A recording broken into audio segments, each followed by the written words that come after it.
주제를 보니까 특별히 주목되는 그 단어가 있어요. 잃어버린 것을 다시 뭐했다? 찾았다. 그래서 잃어버린 것을 찾은 그 기쁨에 대한 비유적인 이야기를 지금 하고 있어요.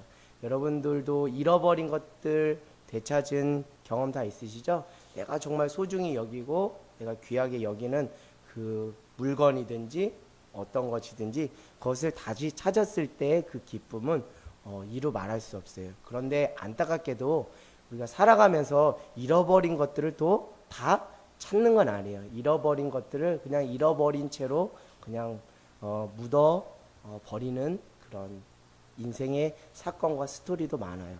여러분 그 중에 대표적인 거 한 가지만 얘기를 드리면요. 1992년도에 여러분 어떤 일이 있었는지 아시는 분들은 좀 아실 거예요. 개구리를 잡으러 산에 갔다가 그 잃어버린 그 실종 사건이 있거든요. 이거를 개구리 소년 실종 사건이다라고 하는데 1992년도에 그 실종돼서 아직까지 그 자녀 그 부모님들은 아직도 그 자녀를 찾지 못하고 있어요. 그만큼 그 잃은 자의 그 안타까움과 그 애절함은 우리가 경험해 보지 않으면 이루 말할 수 없죠. 그래서 오늘 그 잃어버린 것에 대한 그 안타까움과 동시에 그 마음을 통해 우리가 하나님의 마음을 배우기를 원합니다. 오늘 예수님께서 세리와 죄인들과 같이 하고 있어요. 특별히 세리와 죄인들도 예수님의 그 말씀을 사모했어요. 달리 말하면 그 하나님이 마련해 놓으신 그 은혜의 자리를 사모했어요. 그런데 그 은혜의 자리를 들어오지 못하게 방해하는 방해꾼이 있는데 바리새인과 서기관들이더라고요. 어떻게 방해했느냐면 예수님께서 세리와 죄인들과 말씀을 나누고 그들을 영접하고 그들과 음식을 같이 나누는데 바리새인과 서기관들이 자꾸 수근덕수근덕 되는 거예요. 저렇게 죄인들하고 예수님은 친구가 되어서 그들과 함께 음식을 먹으며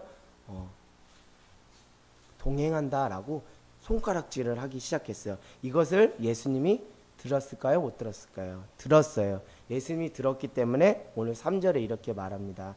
예수께서 그들에게 비유로 이르시되 바리새인과 서기관들이 깨달을 수 있도록 비유로 말씀을 하고 있습니다.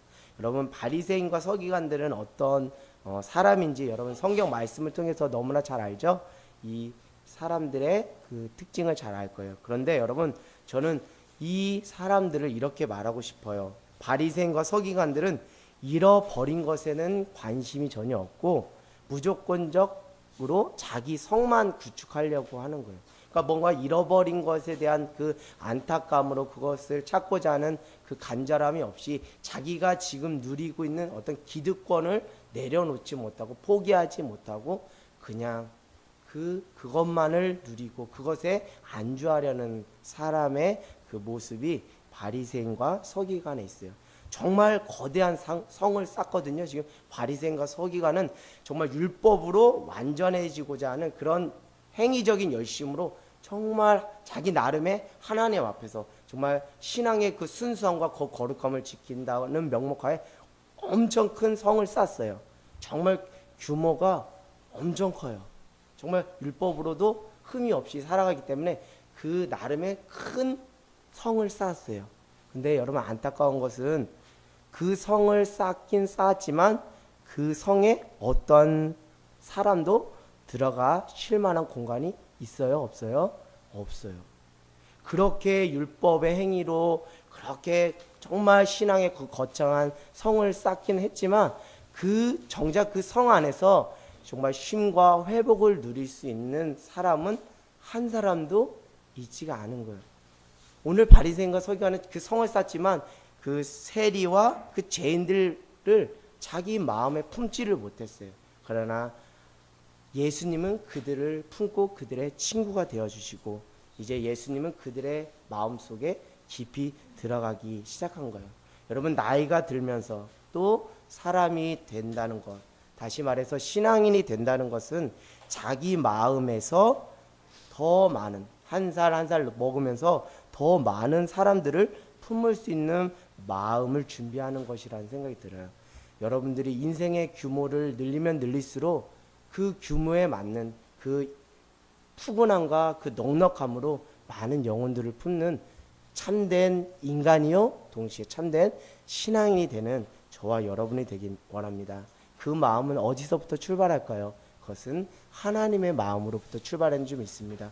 그 하나님의 마음 위로부터 오시는 그 하나님의 사랑이 우리 수요일날 우리 목사님께서 요한일서를 통해 말씀하시는 태초부터 우리에게 전해진 그 사랑의 메시지를 통해 들려지는 그 하나님의 마음, 하나님의 뜻을 가지고 우리의 마음을 넓히고 우리에게 허락된 인생의 그 성을 잘 산다면 그 안에서 많은 영혼들이 또 위로를 받고 회복되고 쉼을 얻고 다시 하나님께로 돌아가는 은혜가 있을 줄 믿습니다. 그렇게 쓰임받는 귀한 여러분 모두가 되시기를 소원합니다. 근데 바리새인과 서기관들은 자신들은 이미 구원받았다고 생각을 한 거예요. 왜? 행위적으로나 율법적으로 완전하기 때문에 그 구원의 기쁨을 넘어서 너무 그 구원의 기쁨이 도가 지나쳐서 이제는 자아도취에 빠지고 교만에 빠져서 어떤 문제가 생겼냐면 죽어져가는 영혼에 대한 안타까움이 없었어요. 그래서 여전히 세리와 그리고 죄인과 식사하고 그들과 말씀의 교제를 나누는 예수님을 못마땅하게 생각했습니다. 그래서 오늘 예수님은 바리새인과 그 서기관들에게 영혼에 대한 그 안타까운 마음을 느끼라고 오늘 비유로 말씀을 하셨어요. 비유를 잘 깨닫는 자는 은혜가 있을 줄 믿습니다. 100마리의 양 중에 오늘 비유로 한 마리에 잃은 양이 나옵니다. 근데 그 주인은 그 한 마리를 찾으려고 지금 나서고 있어요.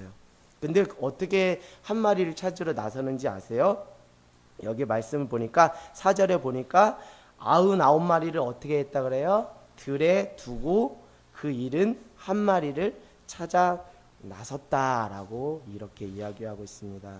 여러분 주인의 입장에서 목자의 입장에서 들에 양 99마리를 놓고 잃은 한 마리를 찾기 위해 나갈 수 있다는 것, 그거는 쉬운 결정과 결단은 아닌 거예요.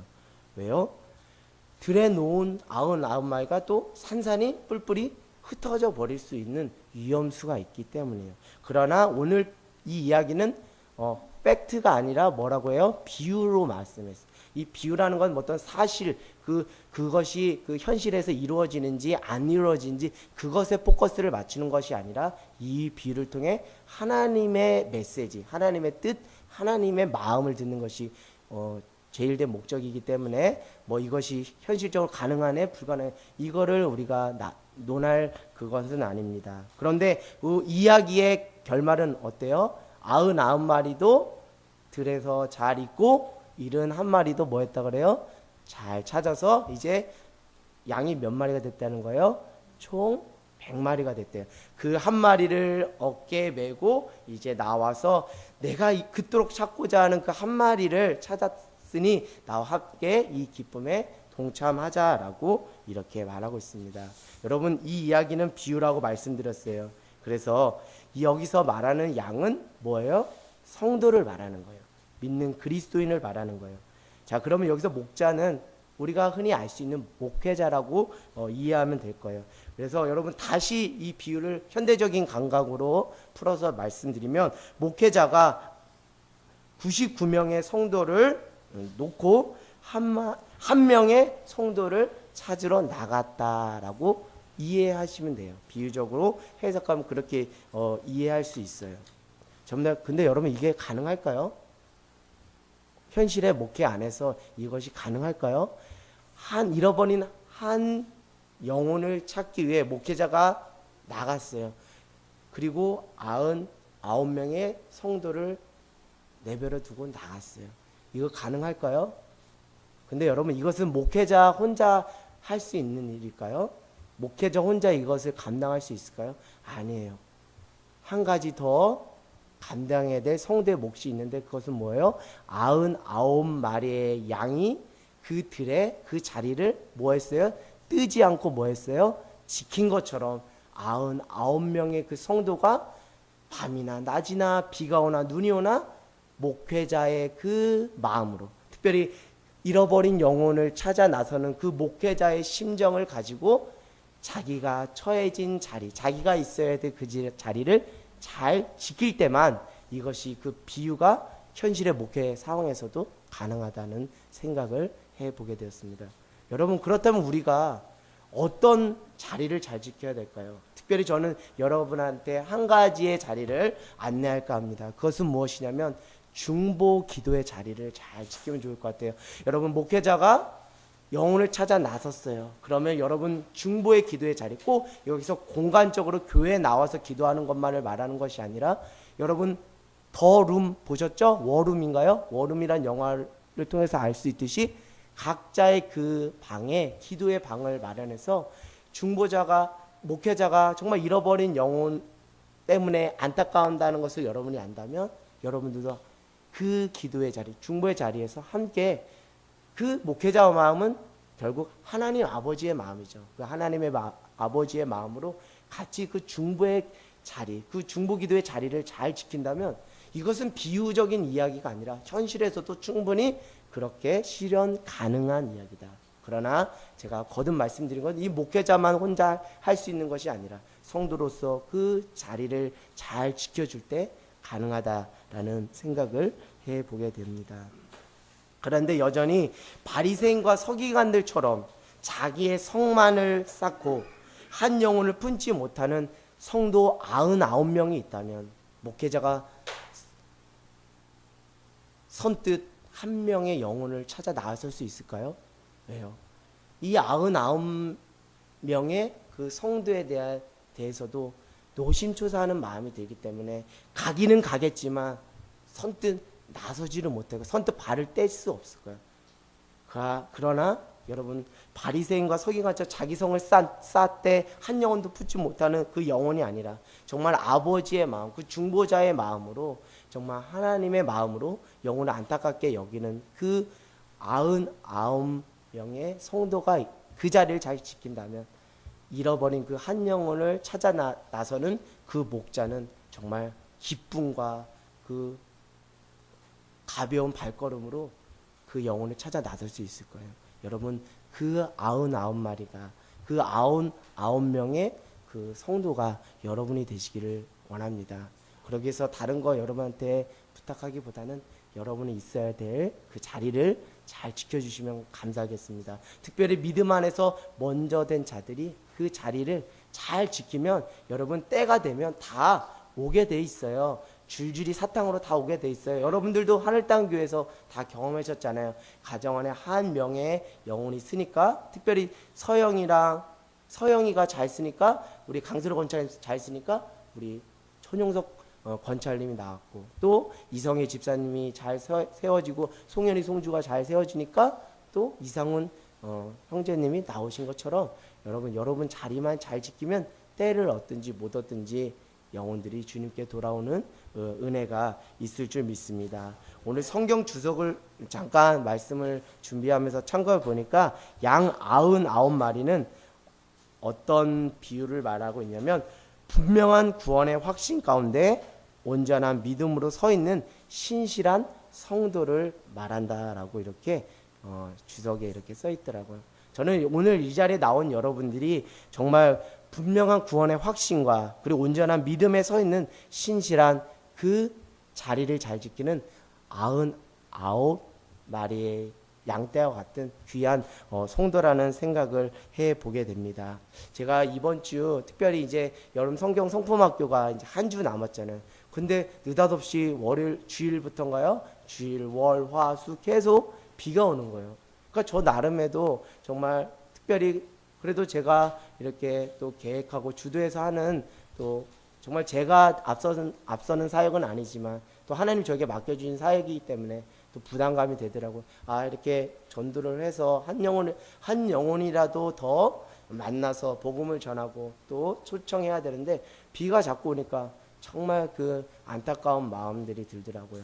근데 저는 이런 시간들을 통해서 그것이 분명 하나님이 저를 훈련하는 시간이라는 생각을 해보게 됐어요. 그것은 다른 것이 아니라 너 정말 목자로 살아가려면 영혼에 대한 안타까움, 잃어버린 영혼에 대한 안타까움, 그거 빼앗겨 버리면 너도 여전히 바리새인과 서기관과 다를 바 없어 라는 것을 깨우쳐 주시기 위해서 오늘 하나님께서 이번 한 주 그 안타까움과 그 간절한 마음을 저에게 허락해 주셨다라고 생각합니다. 저는 이번 한 주 이렇게 뭐 여기 태영 아파트, 뭐 대원 초등학교, 우림 아파트, 뭐 원일초 대림 아파트, 뭐 여기 주변 다니면서 이렇게 복음을 전하는데 참 감사한 것은 정말 힘들지가 않더라고요. 왜요?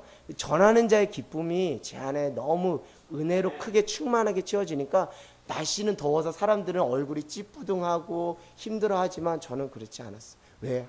그 영혼을 찾아 나서는 자의 그 기쁨이라는 것을 저는 경험했거든요. 그것이 정말 영혼을 얻든 못 얻든지 간에 찾아 나서는 것만으로도 하나님께서 저에게 또 예비하신 은혜를 허락해 주신다는 생각을 해보게 되었습니다. 그래서 여러분 때를 얻든지 못 얻든지 여러분 중보의 기도의 자리를 잘 지키면서 또 하나님이 여러분에게 감동 주신 영혼이 있다면 여러분 찾아 나서 보세요. 그가 어떻게 반응하든 어떻게 나오든지 간에 그를 향해 가는 그 발걸음이 얼마나 기쁘고 얼마나 행복하고 얼마나 그 아버지의 그 부어주신 마음으로 충만한지 모르겠더라고요. 그 충만한 아버지의 마음을 소유하니까 정말 세상에 부러울 것이 없더라고요. 여러분 그 마음을 배우는 저와 여러분 되길 원합니다. 그것이 전도의 현장에 나서는 자에게만 특별히 하나님께서 부어주시는 은혜라는 생각을 해보게 되었습니다. 지난주 제가 이제 공동의회를 통해서 다음 세대에 대한 이렇게 공동의회 자료를 발표하면서 또 하나님께서 저에게 부어주신 마음이 이런 이미지를 그려주셨어요. 예전에 이제 어떤 건물에 들어갔는데 그 건물에 이제 화장실에 가서 소변을 넣으려고 그러는데 그 소변이 있는 그 화장실에 사람이 너무 오가지 않아서 그 소변 자리, 그 주변 화장실에 무엇이 가득했냐면 거미줄이 가득 차 있더라고요. 그걸 보면서 저는 그때 그 안타까움이 느껴서 여기도 사람이 예전에는 북실 됐을 텐데 지금은 사람이 없는 걸 보면서 건물만 번듯하면 뭐하나 사람이 그 안에 있고 생명이 자라고 영혼이 자라고 또 신앙의 유산을 다음 세대에게 물려줄 그 다음 세대들이 없다면 이 건물 멀쩡하게 전화도 그것이 무슨 의미가 있고 그것이 무슨 덕이 되겠는가라는 생각을 하면서 이제 지금은 다음 세대가 많이 모이지 않는다 할지라도 앞으로 그 10년 하늘땅교회 그 10년을 바라보면서 다음 세대의 그 에너지와 열정을 쏟아야겠구나. 그러면 이 다음 세대가 또 그 다음 세대를 낳으면서 우리 하늘땅교회 안에 흐르는 하나님의 감동의 이야기가 이제 고스란히 전해지겠구나라는 생각이 듭니다. 이제 저는 하나님께서 또 부르시면 하나님이 예비하신 곳으로 가야 돼요.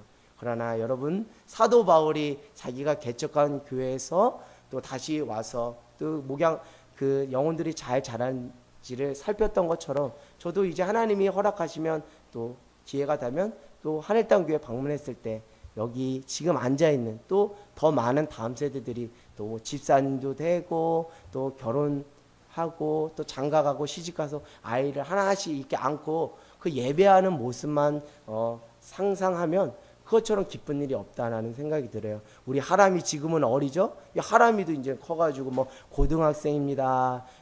전도사님 저 하람이에요. 저 고등학생이에요. 라고 이렇게 얘기해요.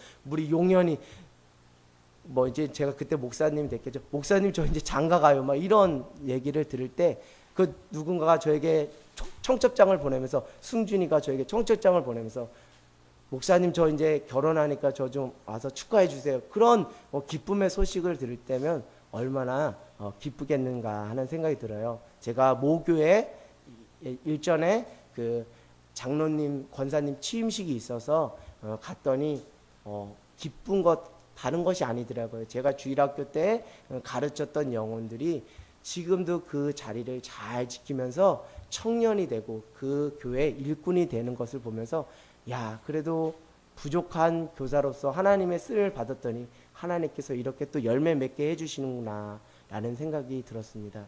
또 한 가지 더 얘기하면요, 제가 예전에 고등학교에서 그 특수 보조교사로 일을 했어요. 근데 그 친구는 근육병이 걸렸어요. 근육병이 걸려서 전동 휠체어만 타고 다닙니다.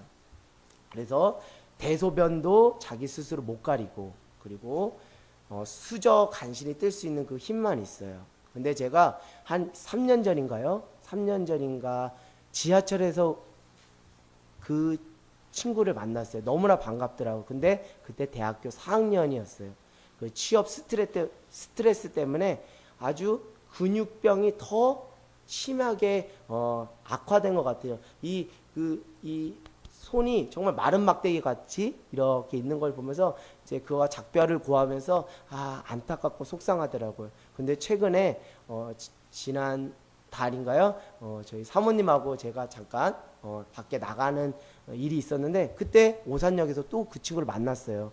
근데 그 친구가 저한테 하는 얘기가, 선생님 저 취업했어요. 모 기업에 취업을 했어요. 그 친구가 이제 컴퓨터를 잘하거든요. 그래서 모 기업에 취업했어요. 어이구, 그래, 장하다. 정말 일반 사람들도 이루기 어려운 것을 너는 이루었구나. 그래, 축하한다. 라고 했는데 그 친구가 또 저에게 하는 말이 교회를 나간대요. 그래서 어떻게 교회를 나갔니 했더니 자기가 컴퓨터를 잘하니까 웹 디자인, 그 인터넷 홈페이지를 그 어떤 교회에서 의뢰해서 그 교회 1차원의 그 교회 가서 이렇게 컴퓨터를 하다가 한 달 정도 꾸준히 가다가 거기 교회에 정착하게 됐다는 거예요. 그 교회 다니게 됐다는 거예요. 근데 또 놀라운 건 뭐예요? 또 그곳에서 또 여자친구까지 만났다는 거예요. 참, 그걸 보면서 정말 저는 제가 그에게 직접 예수 믿어라 라고 그렇게까지 직접적인 복음을 전하진 않았지만 하나님께서도 이런 모양으로도 일하신가 라는 생각을 하면서 하나님 앞에 감사했던 적이 있습니다. 여러분, 이번 여름 성경 성품학교 여러분의 땀방울 하나가 필요해요. 그 땀방울 하나가 한 영혼을 건실하게 세우는 그 기적을 이루어낼 줄 믿습니다. 하나님, 여러분 함께 땀을 흘리며 함께 중보하며 함께 성령 안에서 한마음 한뜻 한소망을 가지고 동역하고 협력한다면 여러분 다음 세대가 일어나며 잃어버린 영혼들이 주께 돌아오는 놀라운 은혜가 있을 줄 믿습니다. 아멘. 네, 이 시간 우리 함께 찬양